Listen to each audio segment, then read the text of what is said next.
Good evening from London, and welcome to this conversation about the Hegewisch Collection, Spellbound.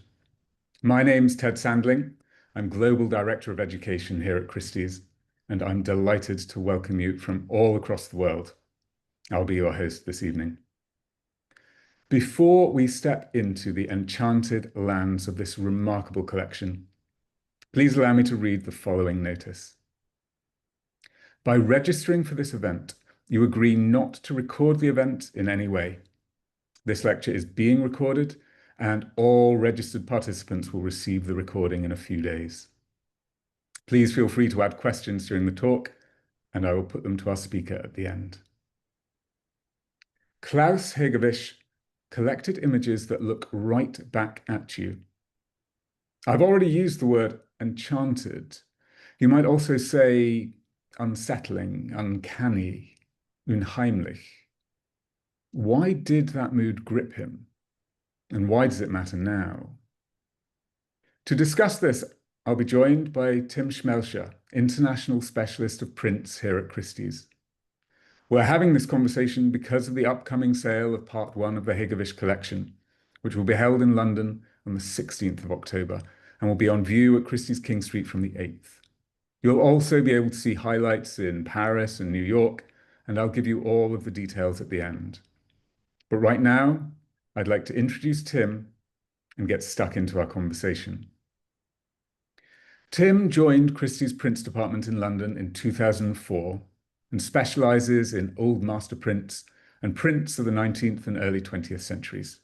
He oversees auctions of prints in London, New York, and online, and has helped Christie's achieve countless record prices for Dürer, Rembrandt, Goya, and many other printmakers, including the highest price for an old master print at auction, Rembrandt's Christ Presented to the People, Ecce Homo, which was sold for £2.65 million in London in 2018.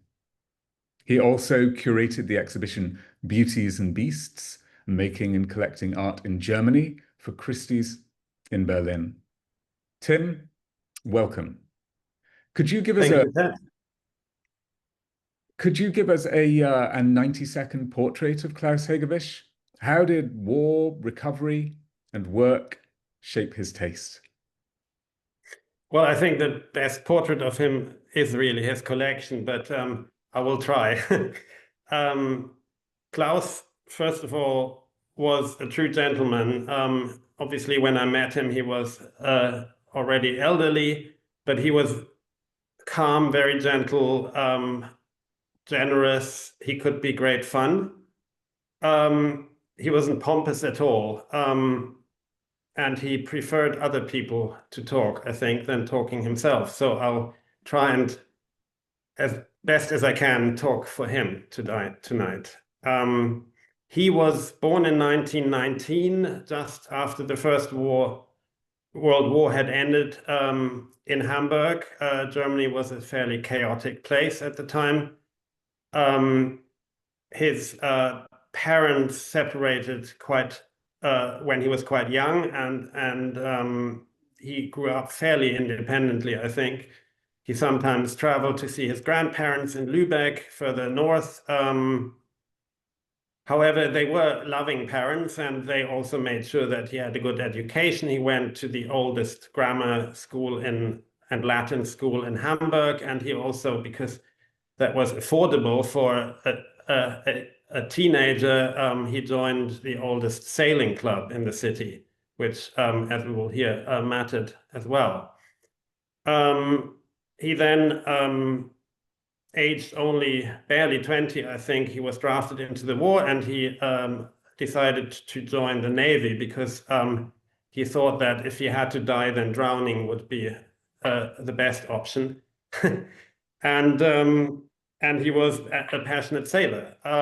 He then worked on patrol ships in the North Sea and on minesweepers, and had several brushes with death, several haveries and sinking boats and so on. But the worst happened, curiously, after the war, when he continued to serve in the German Navy to clear the shipping routes around Denmark and Norway And his boat that he was commander of by then hit a mine and sank almost instantly, and all but three of his crew and himself survived. So it must have been a terrible trauma, but also a fair amount of survivor's guilt that he carried with him, probably for the rest of his life.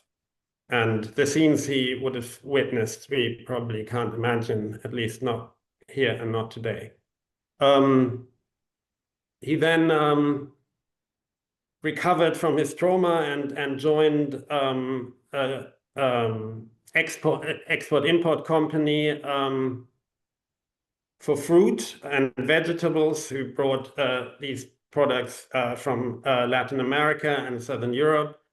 And then in, I think, 1965, he married Helga, who we see here next to him, who was the daughter of an importer, mainly of bananas, into the harbor of Hamburg.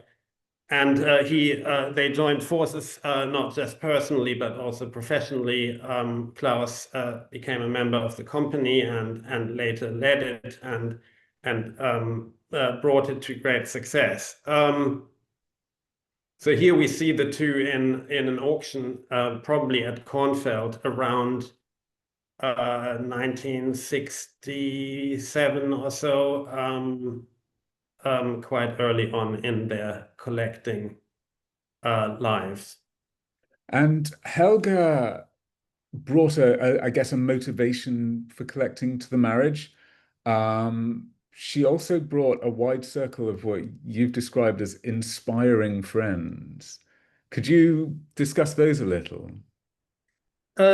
Yes, in a way, although he was interested in art, I think it was mainly her who had a real keen interest in what was happening in contemporary art and culture at the time in Germany. And her father, who owned several of these ships, tasked her with refurbishing their cabins, passenger cabins. Each ship had a few of those and a galley. And she thought it would be nice to make them modern and contemporary. And together, Klaus and her went to the Hamburg Art Academy and had a look what contemporary young art students were doing. And they befriended not just some of the students, including Paul Wunderlich and Horst Jansen, both German artists who were very promising at the time and who were also both interested in works and paper, but also a professor called Wilhelm Grimm, who was a second-generation expressionist, with a keen interest in printmaking himself. And he was, as Klaus later said, probably his sort of first teacher, and he came round and they on the weekend and looked through art books and discussed what they saw. And their collecting grew to incorporate some very important works of art. Is that right?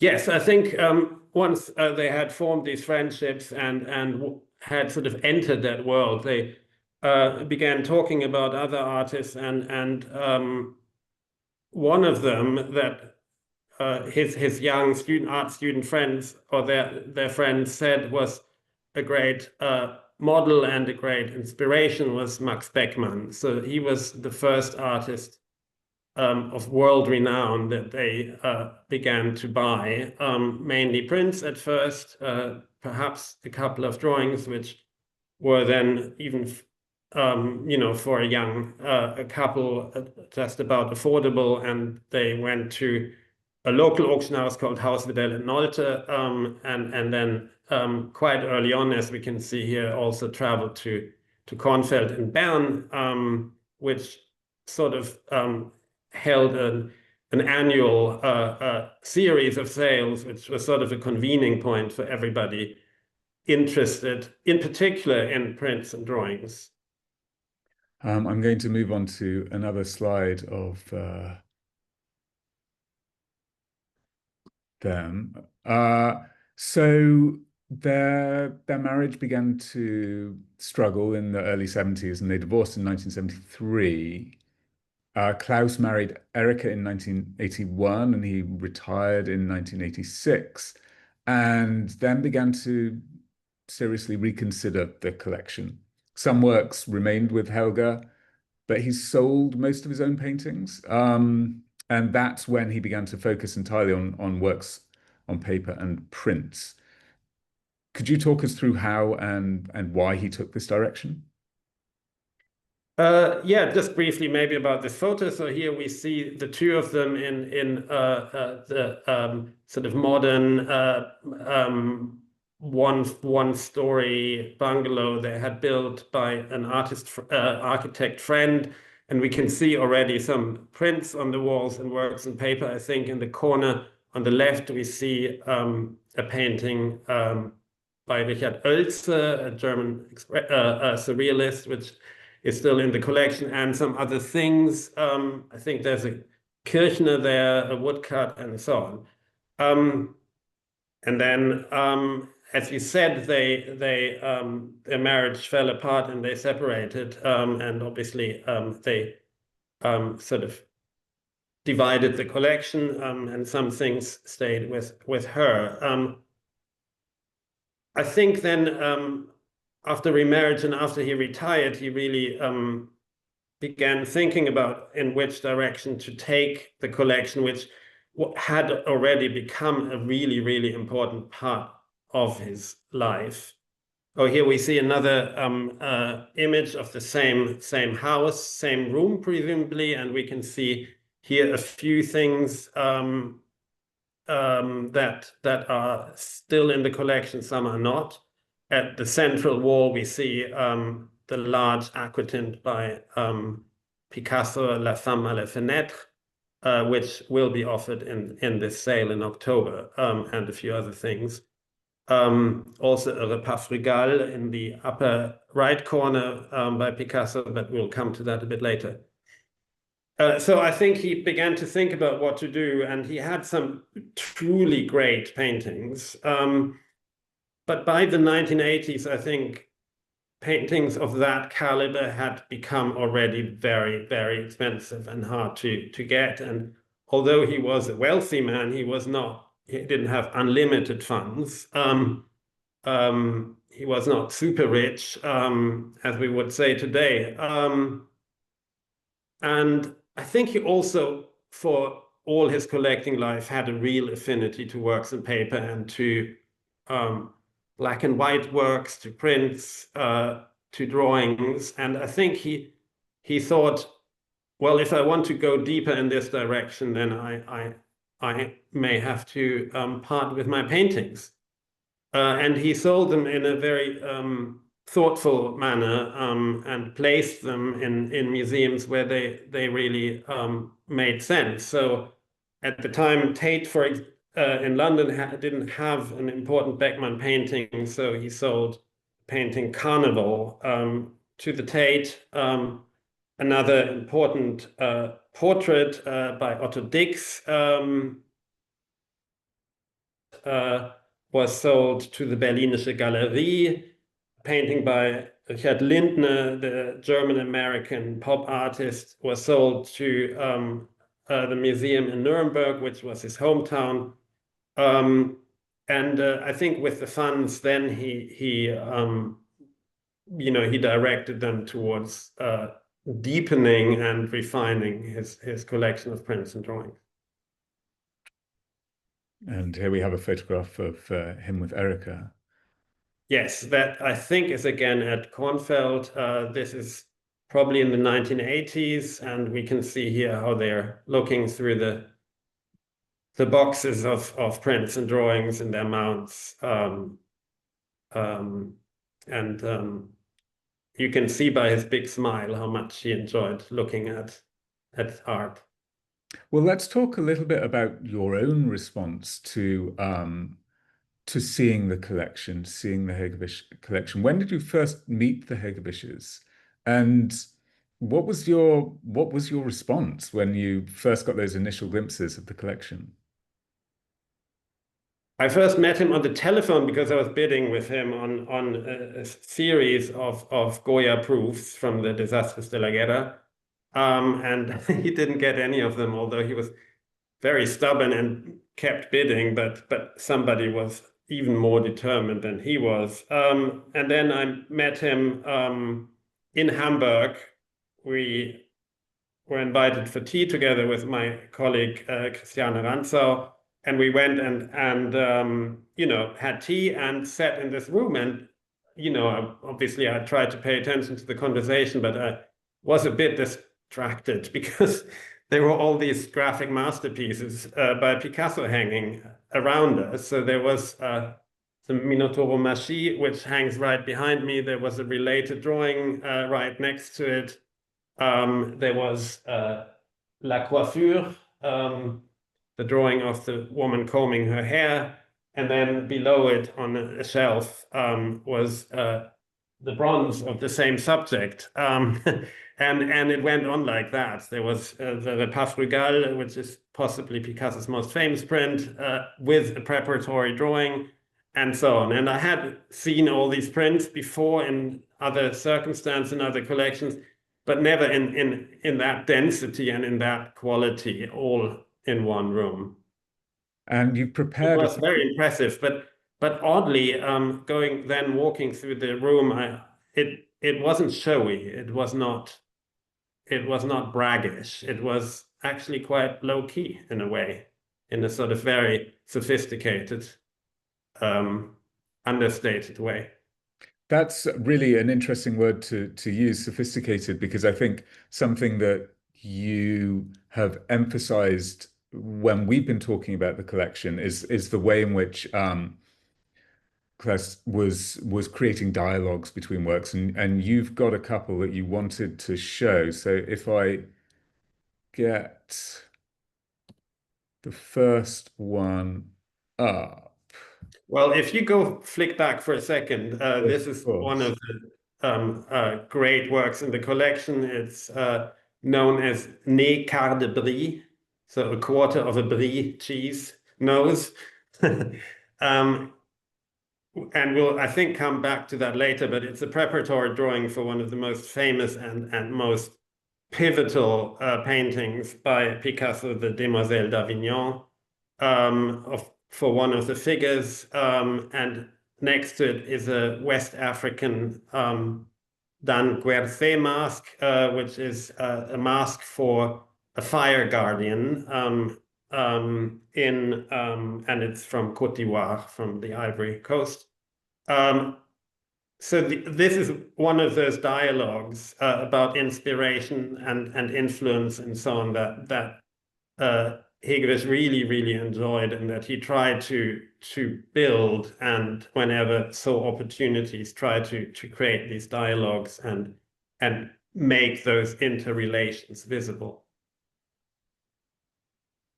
And here we can see one of those dialogues again.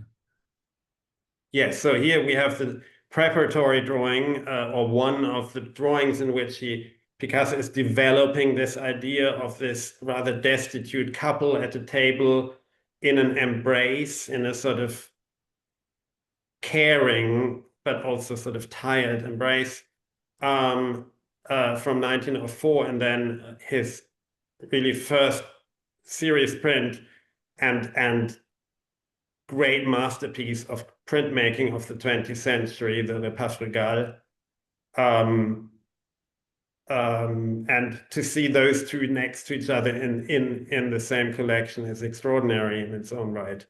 The Repas Frugal, I mentioned before that it was, you know, there was an impression in the living room. This is a different one, which was bought later, and I think we'll come to that as well. Absolutely. And then we have these two, one of which is right behind you. Yes, so this is Picasso's arguably greatest print from 1935. It's certainly his most complex, his most fraught and also mysterious prints, which has often been described as sort of an allegorical self-portrait. But given the date, it may also foreshadow some of the dark times to come. But it is also a reflection of the tumultuous private life he had at the time, having just separated from his first wife Olga, and having an affair with Marie-Thérèse Walter, who was pregnant with his child. So it's sort of a riddle, a visual riddle that we can't quite untangle, I think. And when these dialogues were being created, were these things that were deeply personal to Klaus? Was he taking inspiration from academia? How was he deciding which works to choose and which to sort of oppose against each other? Well, I mean, obviously, no serious collector or rarely a serious collector sort of exists in a vacuum. So he had friends who would advise him, dealers, curators, museum directors.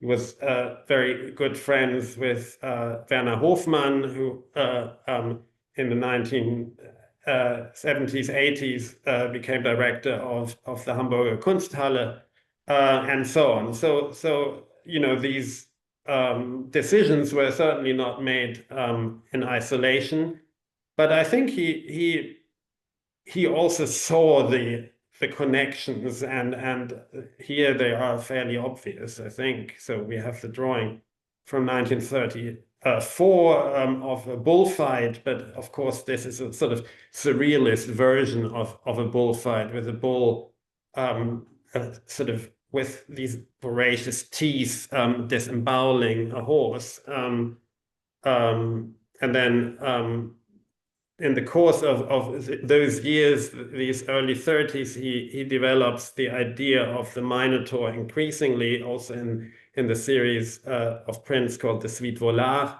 And it has often been thought that again, the Minotaur was sort of a allegorical self-portrait, which on the one hand showed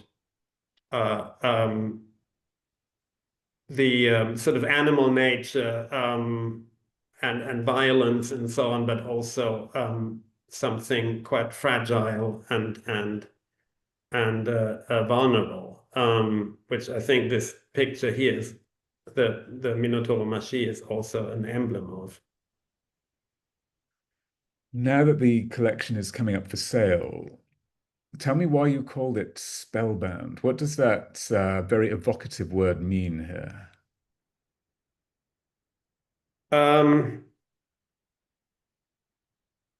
Well, the longer I worked on this collection, really since 2008, creating an inventory which had not been done before, and the more of the images I saw that he felt drawn to and that he had collected, and spending more and more time with it, the more I began to see not a theme, but a flavor, a taste, an underlying tone of the collection, and that was something or I felt that there was something that drew him towards the mysterious, the charming, but also enchanted, beguiling, and sometimes quite threatening, or at least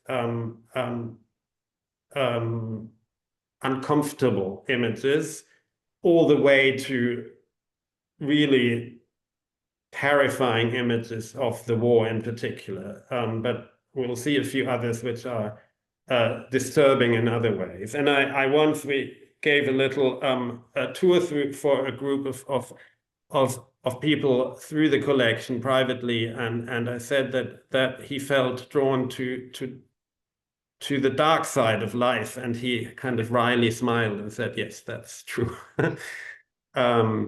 So we've trying to find a title for a collection with that flavor. I think we found that word Spellbound because it points in both directions. It can be beguiling, enchanting, charming, but also more sinister than that. So I think the whole collection really, the whole spectrum is between the enchanting and the terrifying, with all manner of curses and spells and supernatural elements and um, um, creatures, unreal creatures, creatures of the night in between. Can you show us that uncanny in a few works? Yeah, if we move on, perhaps. So here's three, which are of very different periods and very different manner and different media even. So we have on the left, we have Dürer's Dream of the Doctor from, I think, 1498. Then we have Gustave Doré's preparatory drawing for his illustrations of Edgar Allan Poe poem, The Raven, from the early 19th century, first quarter of the 19th century, I believe. And then we have Edvard Munch's self-portrait from 1895. So fairly wide range of periods. Let's look at the first one. Dürer's Dream of the Doctor, and this really sums up in a way a lot of what makes this collection interesting and where his personal tastes and obsessions are lying. So we have this man, the doctor, resting on a pillow, sleeping by the warm oven. And if we look closely in the detail on the right, we see that a winged demon is blowing with bellows something into his ear. So he's clearly blowing dreams into his head, quite literally. And what he's dreaming is mainly the woman who's standing almost entirely naked in front, identified by the apple as Venus, the goddess of love. And she's clearly very beautiful and sensual and beguiling in her own way and tempting. This image has also often been described as a sort of secular Adam and Eve, because the subject of seduction and temptation is very prominent here. And then in the left corner, we have this little Puto, who's obviously also a god of love. And he's trying to walk on stilts. And the message here is that carnal love or earthly love is fickle. He may fall off his stilts. And he plays with a ball, also a symbol for unreliable events. But we don't really believe Dürer this moral lesson, I think. The whole thing is just too charming and too playful to be taken entirely serious. Shall we move on to the doorway with the rather Yeah. unsettling two women hiding behind the door in the next slide? Yes, so interesting that you call them women. I would just call them ghosts. But so this is one plate of many illustrating a famous poem by Edgar Allan Poe, who was obviously the master of the uncanny, of the horror stories, of mystery stories, and of stories of dark events. And in this story, the man has lost his lover Lenore, and he's weeping over his loss. And then somebody is knocking at his door, and he's opening it here in this scene. And in the poem it says, "Here I opened wide the door, darkness there, and nothing more." And obviously we imagine what he's seeing, just a staircase, but what we know is that behind the wings of the door are ghosts, are mirages are nightmarish, ghoulish figures lurking, and above the door is a winged skeleton looking down at him. So this is an image of a visitation, really, and that's what the poem is about.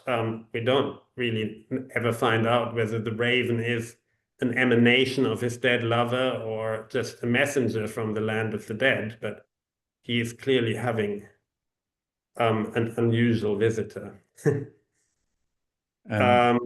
So here, this is very much an illustration. It's really of what we would in German call unheimlich or uncanny in English, to use a word that Freud has written extensively about.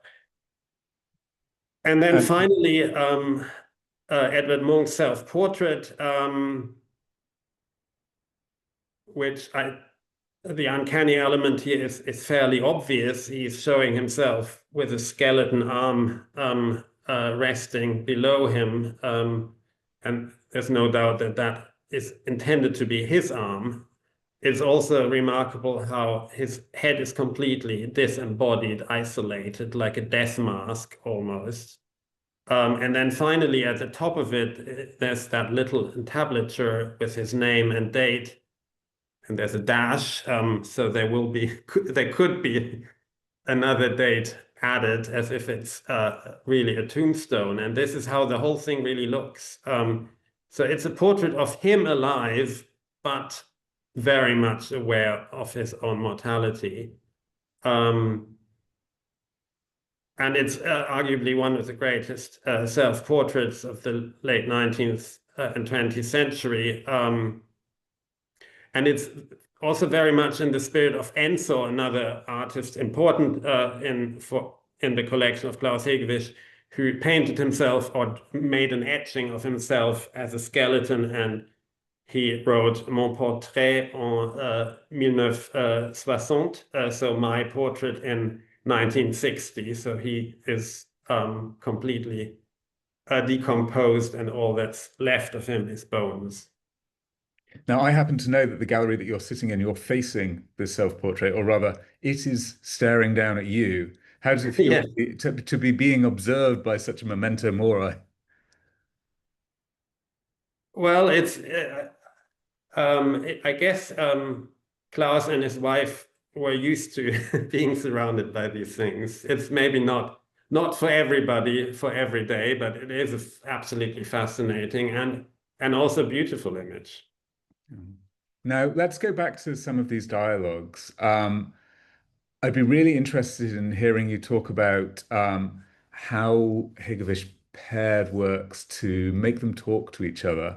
And you've got some more examples, I know, one of which, one pairing we can see right behind you.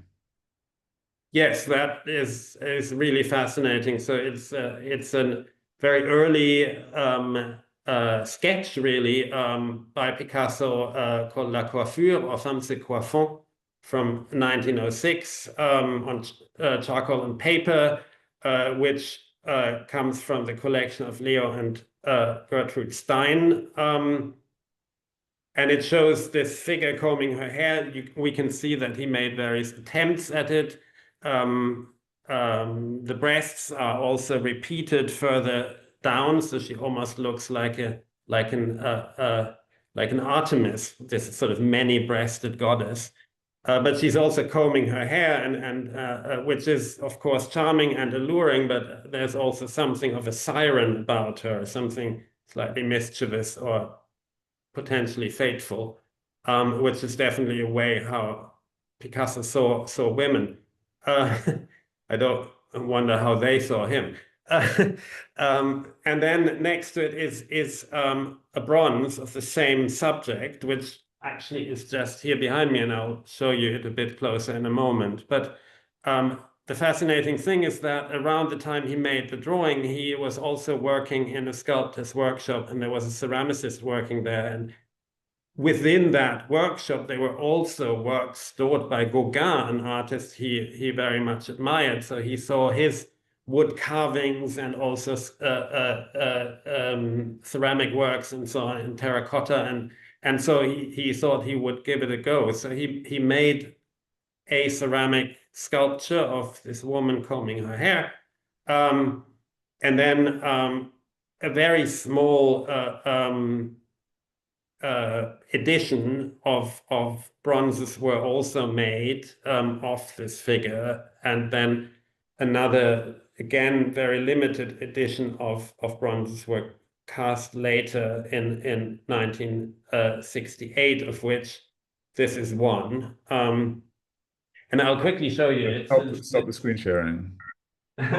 One of the works we can actually handle easily. So you can, I don't know, the light is not great, but what you can see is that it's hollow, and it's really not entirely a sculpture to be seen from all sides, but it's sort of not entirely three-dimensional, meant to be really seen from the front or slightly from the side, but not from behind. And in that sense, it sort of is a mixture between sculpture and relief, really.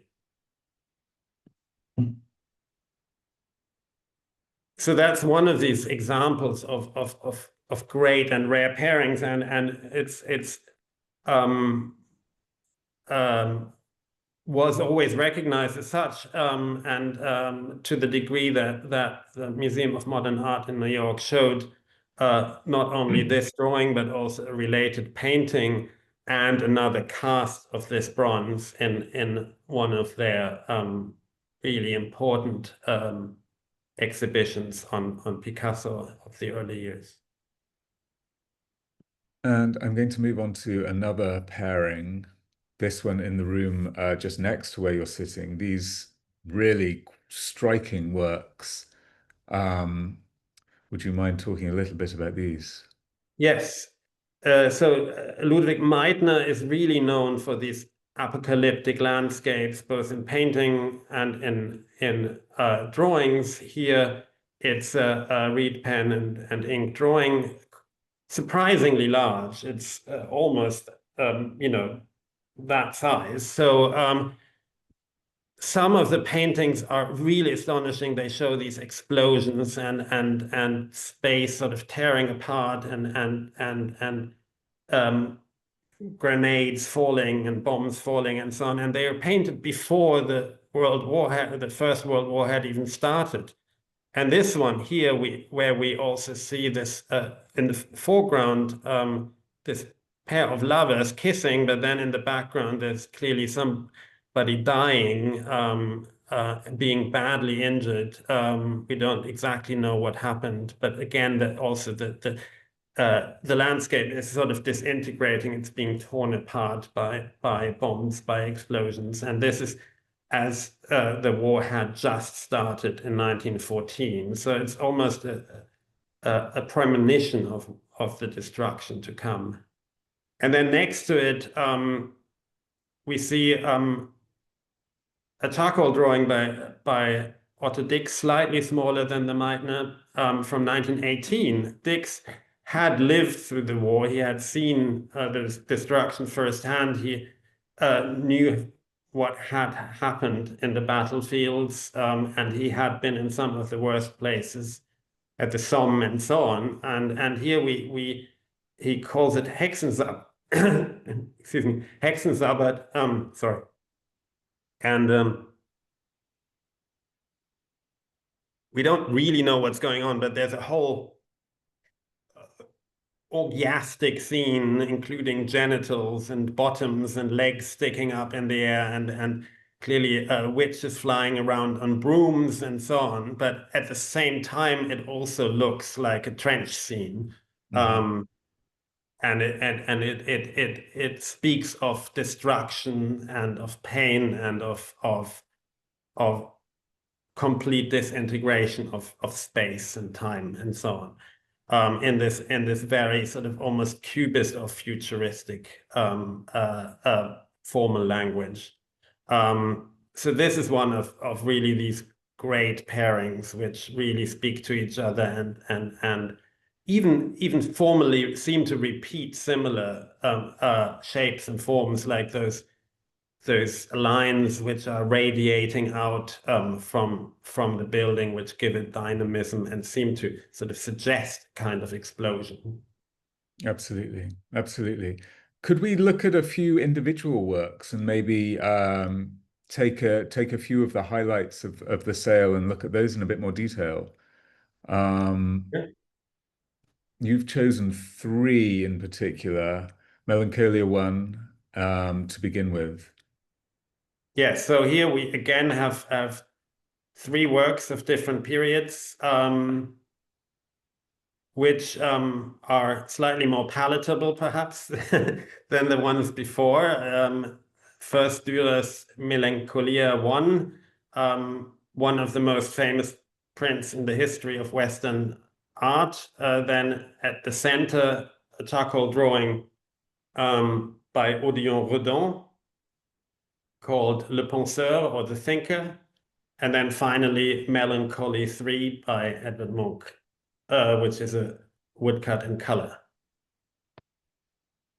And if we go to the Dürer, Yeah, so again, this is in practically every school book, and no other work, at least in Western art, has been written more about than about this, because every scholars from any kind of branch of sciences have written about this, from mathematicians to art historians, of course, historians, and theologians and so on, all trying to solve this visual riddle, and nobody really, in my mind at least, has solved it. And I don't think that really is the point. I think the point of it is that it is a riddle, and that it creates endless speculation and conversation. So learned men, mostly at the time, would have looked at these images and talked about and had theories about what it all meant. It seems to be a building site of some sort, by the tools. Perhaps inspired by the Bauhütte, sort of the works of building cathedrals and so on. There's a ladder, there are all sorts of tools and so on. There's a stonemason apparently seemingly at work on this sort of shaped stone. And then lots of measurement, tools of measurement. But I think that really the point of it is the figure, the allegory of melancholy. Why is she melancholic? I think it's because of her awareness that we will never know, that there's always something unknowable. And I think the symbol of that is the comet in the sky, that points or represents the limit of human understanding and knowledge. And this is certainly since the Renaissance, one of the first and possibly most famous depictions of of a figure in that thinker pose, which of course did exist in classical times. And then the next one, I thought that was interesting, because here we see a nude male figure in a landscape, again in that thinker pose, but it has a very different atmosphere. There's something much more natural about it, in terms of the way nature is depicted. He's isolated in this wide open landscape, sitting by a tree, and there's something very dreamlike, but also melancholic and unknowable about it. Very beautiful, rare work, repeating that pose. And then we see the same pose in the third image, Munch's Melancholy 3, a woodcut in color, as I said, of this young man sitting by the shore, possibly in a midsummer night. So it's nighttime, but there's a little bit of light in the sky. And if we look closely, we can see there are a couple of people walking towards this boat, and this points at an anecdote of Munch's life of a sort of threesome love triangle, and these two people, two of the three, took off on a boat to go to an island to have fun on their own, and the third is left on the shore, jealous, obviously, and deeply melancholic and sad. And that little white house, possibly illuminated by the midnight sun, is I think also a symbol of some kind of home, some kind of homecoming that is elusive and that he can't be part of. And you have a final example of a much more sort of comfortable moment of contemplation. Yes, so this is Fernand Lauger's Le Fumeur, a rare pencil drawing, quite a finished drawing, very concentrated, which at first seems mainly a formal experiment. I wonder how much Léger was influenced by cartoons of the time, comics even perhaps, if that existed. I don't know anything about it, but he's, as you can see, sort of the figure is divided into these segments, almost like a puppet or a doll. So everything is in sort of divided into tubes, and sort of roundish shapes, most of them. But it shows a man, possibly a self-portrait or stylized self-portrait, sitting in an armchair, smoking a cigar, which at first seems quite innocent, but a cigar is not just a cigar, not always. So the way he holds it in his lap is clearly a phallic evocation and a joke. And we see that also in the collection in, for example, a print by Georges Grosz, where you see a big industrialist with a big belly and, you know, pockets full of money, and he's also holding a fat cigar between his legs. But then there's, apart from this sort of quite gentle joke, there's also something else about the smoke rising from the cigar, which in sort of round bubbles, which partly obscure his head. And I think they really remind me of sort of thinking bubbles. Again, we're back to cartoons. And so there is something like thought rising from the cigar. And so I think this ethereal quality plays a role here too. So in my view, not simply a formal experiment, but something less physical and less concrete than we think at first glance. Can we go from here back to Klaus himself? You've mentioned the Hamburger Kunsthalle, and I'd love to dig into his role as a public collector. Maybe if you could revisit his intellectual relationship with Werner Hoffmann, who was the director of the Hamburger Kunsthalle. And then we can move on to talking about the Hegewisch cabinet and how that shaped the collection's reputation. Yes, I mean, early on, the Hegewisch began lending, and Klaus Hegewisch began lending works to exhibitions, not just in Hamburg, but all over Germany, but also much further afield to New York, but also to Australia, France, Russia. They had the first exhibition of works by Beckmann at the Hermitage in St. Petersburg in the 80s, I believe. And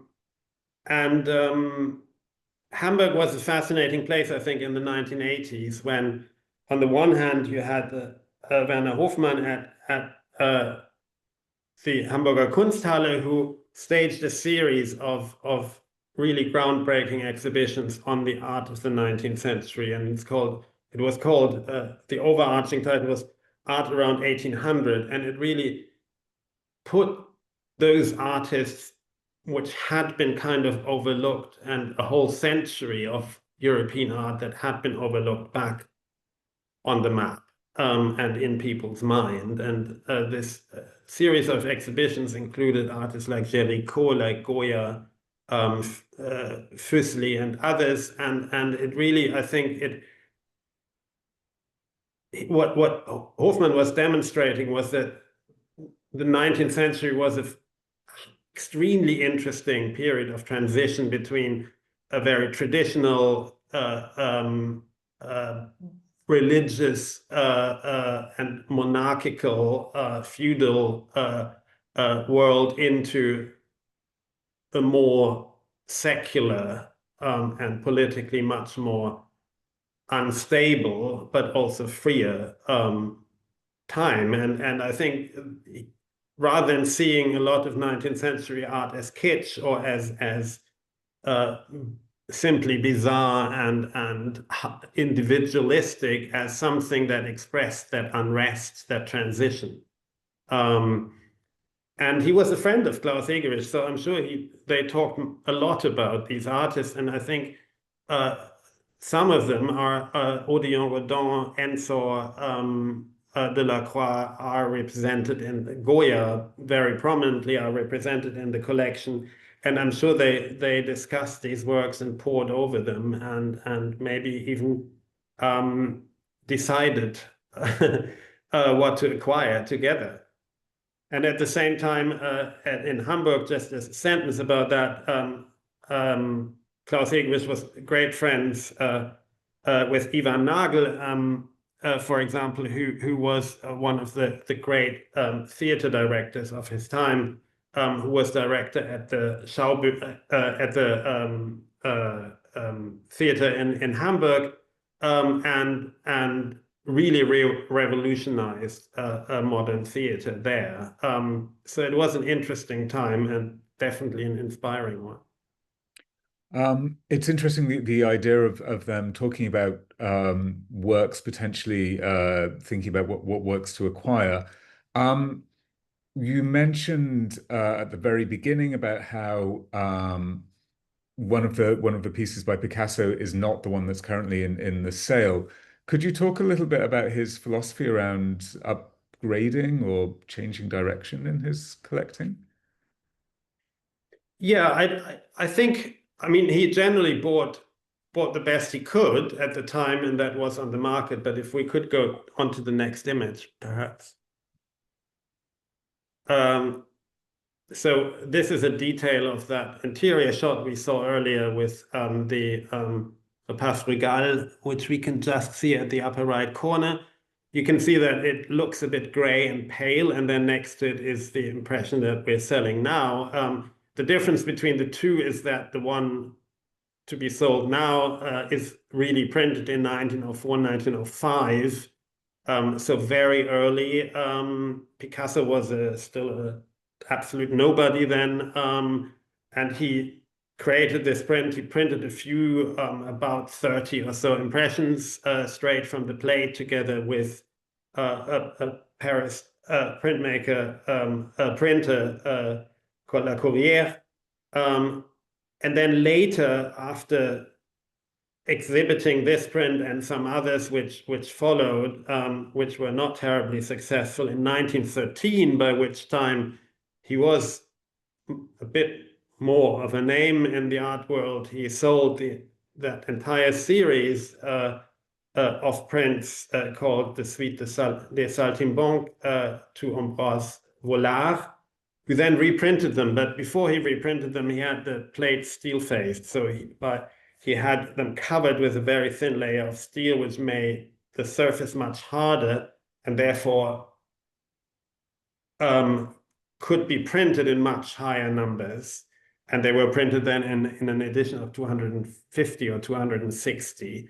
But it's really a massive difference between these late impressions, which are quite gray, quite flat. They lack this immense sort of sense of three-dimensionality and just atmosphere compared to the early ones, which we can see one here on the right. So that is one of the cases of upgrading.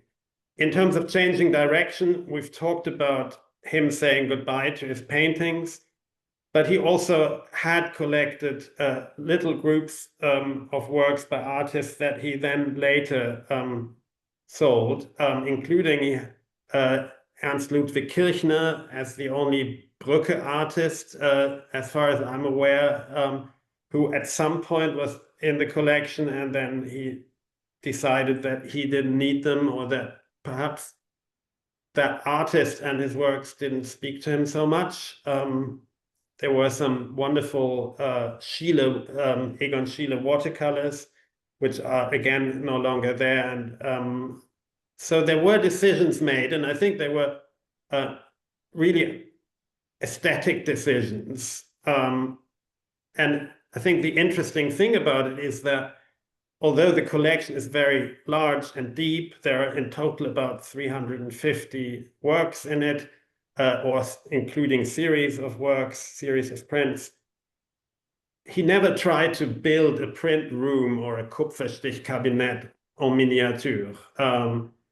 So he wasn't ticking boxes. He was not a completist. He didn't think that he wanted a representative or representative work of every important artist. He did collect what he liked, and he tried to create these groups which create dialogue and made sense together. But if it didn't speak to him, he would ignore it or get rid of it. Well, that brings me to a nice concluding question. We're running out of time. And I'd love to know what works speak to you. Now, I know that you've chosen three. I think I might push you to pick one of those three. Where for you in the collection is a work where beauty meets disquiet in perfect? Can I have two, please? You can have two. I'll be very quick. I'm going to skip through these and start with Okay. the first example.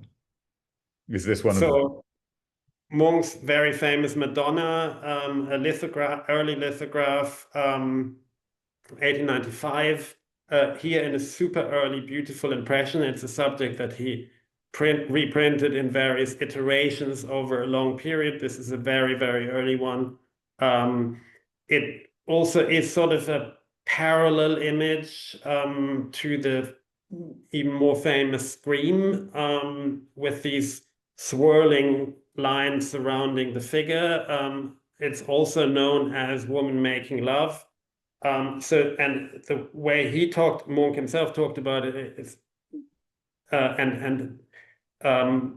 by what we see, the idea is that this is a woman in ecstasy. It's a woman at the moment of conception even.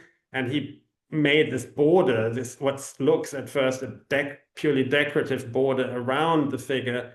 And when we look closely, we can see that there are these sperms sort of floating around her in the border.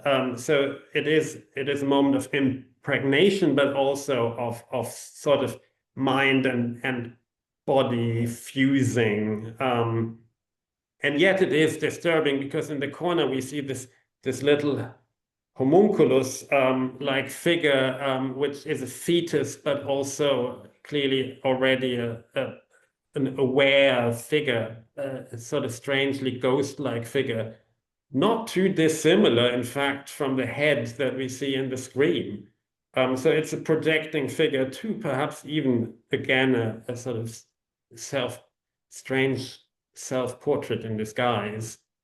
And then the next one, to wrap this up, one of the most famous and possibly most gruesome images from Goya's Desastres de la Guerra, a series of 80 etchings recording or being inspired by the events of the Napoleonic Wars on the Iberian Peninsula. And we see here these figures. It's called What a Feat or What Courage with Dead People. And we see these corpses or part of bodies being strung up on a tree. And what I find remarkable is that in all this horrible detail that we see, that Goya here with these naked dead figures, he gives them beauty.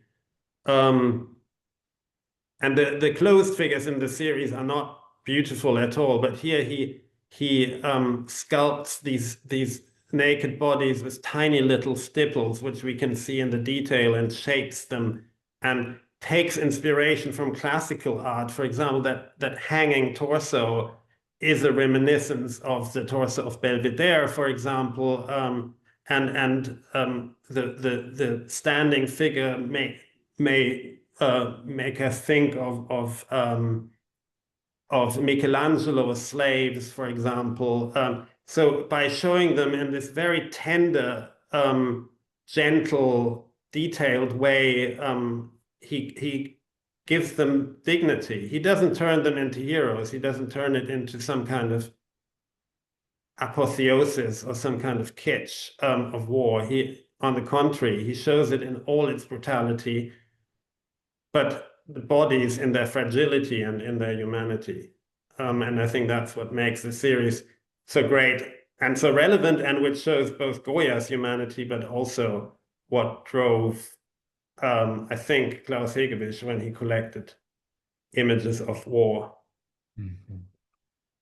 Thank you, Tim. That is a very striking image to end on, but a fascinating talk. Now, I would love to give the audience a chance to ask you some questions. Please feel free to write them in the Q&A. We have one that we have got started with, which is when the Melancholia 1 was printed. Some of the shadows seem exceptionally dense.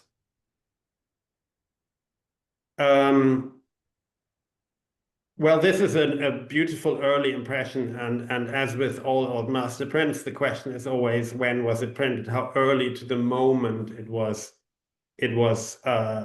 printed? How close to the moment that the artist created the matrix or the printing plate or the wood block? Because the more often you print it, the more the image or the matrix begins to wear, and then the image becomes flat and gray and so on. A little bit the effect that we have seen with the Picasso, that the image becomes less sort of intense, less three-dimensional, and so in his old master prints that Klaus Hegewisch collected, he did look for early fine impressions, and this gives you that contrast, that depth of the blacks and bright highlights in contrast to that. Thank you, If Tim. that answers the question. Are there any other questions coming through? Please do feel free to write them into the Q&A. I'll ask a question just to bring this to a close if no one else does, which is, what pairing do you hope a new owner keeps together? Sorry? What pairing do you hope that a new owner keeps together? Well, there are two drawings by Picasso which come from the collection of Leo and Gertrude Stein. Gertrude Stein, the poet. Yes, so these two, the woman combing her hair and the mask-like head in the middle. So these two come from sketchbooks that Gertrude and Leo Stein owned. Gertrude Stein, poem and writer, modernist, and one of really the earliest supporters and patrons of Picasso's. We don't really know what would have become of him without her, because she was really, not just by buying works, but by really encouraging him and nurturing his talent, one of his earliest influences and supporters. So they had these two drawings amongst others. They then passed on to Gertrude's, after her death, to Gertrude's lover, Alice Toklas.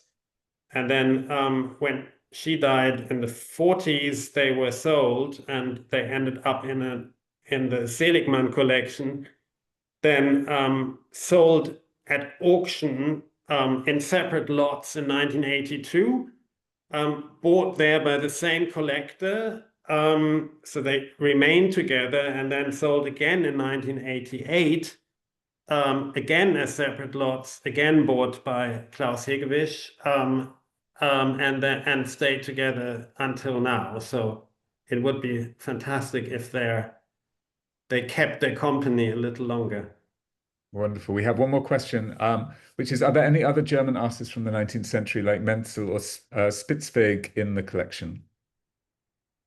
Spitzweg, no, but Menzel, yes. And there is one drawing which is wonderful and important also, because it is a preparatory drawing for a worker for his most famous painting, the Iron Mill, which is in the National Gallery in Berlin, and can be seen there. And it's a man who is clearly at the end of his shift, has taken off his shirt or his overall, and he's rubbing his neck with a towel. And Menzel was a fanatic draftsman and sketcher and preparer of his paintings.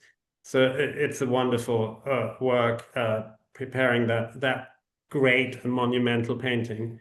And there are a few others by Menzel as well, which will not be offered in this sale, but in March next year. Wonderful. Thank you, Tim. Well, I think we have slightly run over, so I'm going to draw this to a close. I would like to thank you, Tim, for that wonderful conversation. Thank everyone who attended. I would also like to give a final reminder that Spellbound, the Hegewisch collection, will be held at Christie's King Street at 5 p.m. on the 16th of October. And it will be on view in London from Wednesday, the 8th of October, alongside our 2021 sales. Different highlights from the collection will be touring to Christie's Paris from the 17th to the 30th of September, and to Christie's New York from the 25th to the 29th of September. Thank you, everyone, again, and we hope to see you at Christie's. Thank you, Ted. Thanks, everybody. Thank you. Goodbye. Good evening.